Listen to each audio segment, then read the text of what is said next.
Public interest litigation, commonly known as PIL, is a unique feature of the Indian judicial system.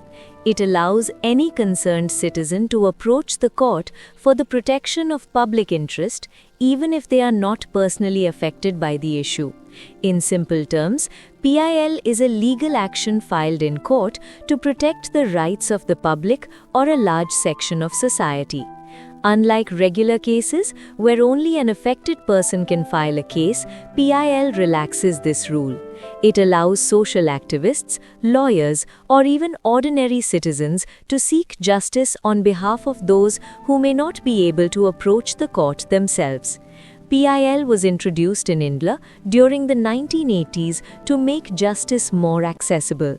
It is mainly filed in the High Courts under Article 226 or in the Supreme Court under Article 32 of the Constitution.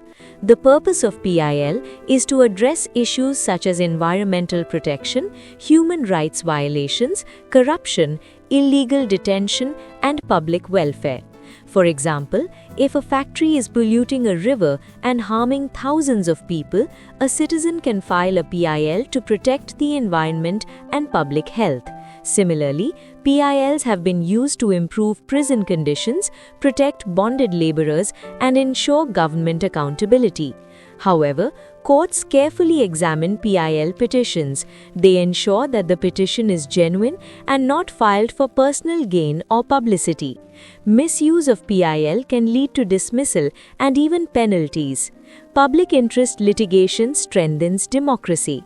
It ensures that justice is not limited to those who can afford legal battles.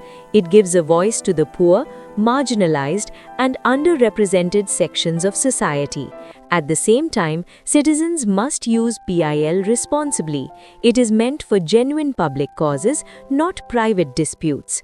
Understanding PIL helps citizens know that the legal system provides tools to protect collective rights.